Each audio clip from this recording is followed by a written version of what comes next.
This is Hiring on All Cylinders. Live from HR Tech.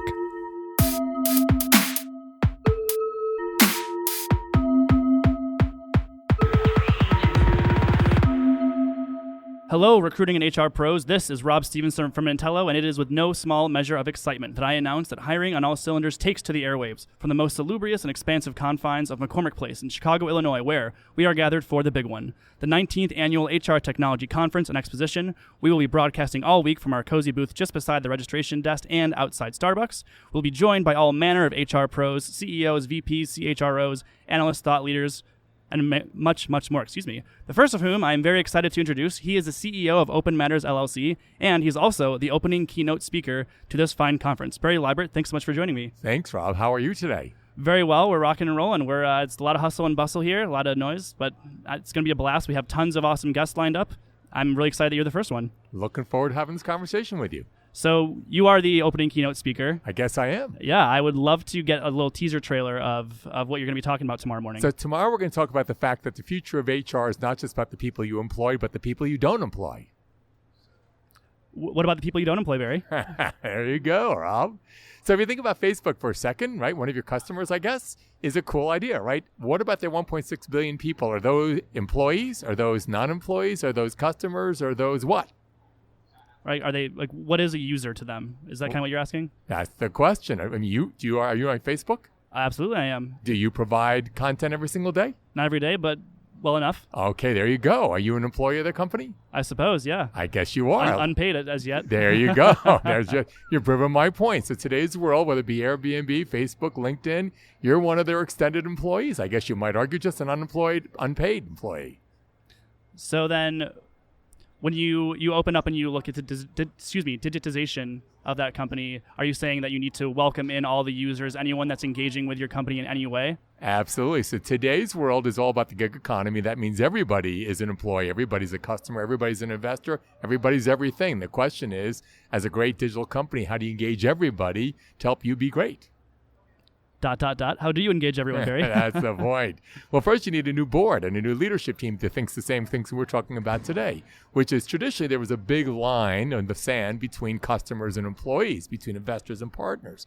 But that's no longer the truth, right? On a digital platform today, everybody can do everything, and that means anybody can contribute to your well-being, whether it be they work for you or they don't work for you, whether they contribute for you or they don't contribute for you. And the problem is, historically, businesses didn't think that way. They thought there was this bright line in the sand that said either you're employed by them or you're not employed by them.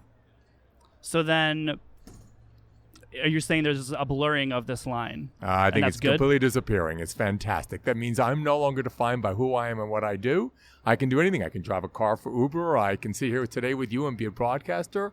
I can tomorrow be an investor, and who knows what I'll do the following day. So then the idea is just blowing up the conception of what is an employee? What is the conception of a company? Ooh, you're blowing my mind right now. There you go. This is an awesome teaser trailer for your keynote. That's correct. To follow up, what do you think is standing in the way of organizations? So the traditional nature of a company and notion of a company from its leadership team is the way you started this conversation, thinking, oh my God, here's a way to think about business. I'm either employed or unemployed or non-employed, which is a completely different category, right? I can be non-employed and work for Facebook, right? Or LinkedIn or anybody. Doesn't mean I'm unemployed, just means I'm contributing my value to them. And so in today's world, what's standing in the way is the traditional notion of a company and an organization and what defines their boundaries. I think you're seeing all that disappear in the digital world where I can be anything and everything all at the same time. So what are the questions then a company needs to ask of themselves as they re-identify? Fantastic question. So if you think about Walmart for a second, you might think, wow, huge company, millions of employees, I think it's plus 1 million employees. They should ask themselves, how do we do what Facebook did? How do we engage all of our customers to be contributors to products and services? How do we get them to do that for free? Or even how do we share the revenues like we did at Apple, right? Think about their developer community. How do we get for Walmart or for Kmart or for anybody, for the local hospital? How do we engage everybody for their collective well-being and for ours? And by doing that, we basically can change the entire definition of who we are and how well we do. So once companies decide to do that, say they're completely on board with this, what are they still getting wrong? Well, I love your smile because you're thinking, wow, this guy's nuts, right? No, Absolutely. I love it. This is great.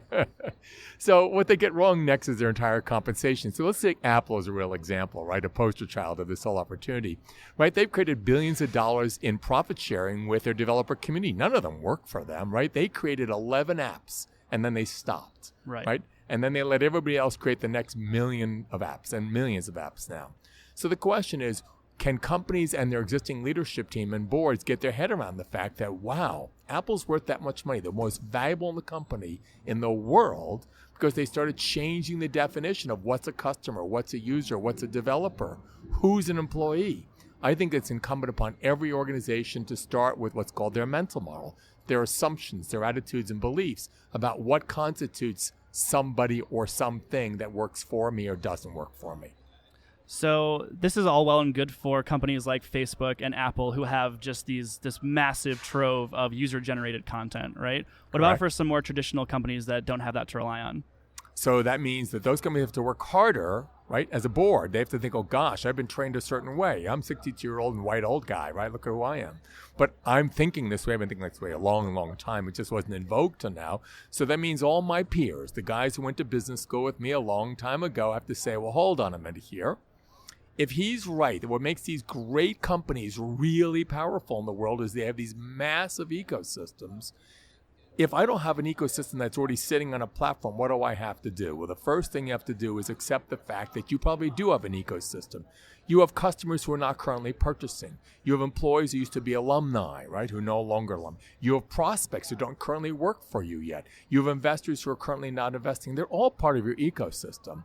The question is, how do you build a platform to bring them into your HR, I'm saying that broadly now, HR ecosystem? That is the question, and I could keep picking your brain on it all day, but I refuse to cannibalize any more of your opening keynote. Definitely do not miss that. He kicks off the conference tomorrow morning. At what time do I have here? At 8:45. Barry Libert, this has been a blast. Thank you so much for stopping by. Thanks for having me today. I look forward to tomorrow.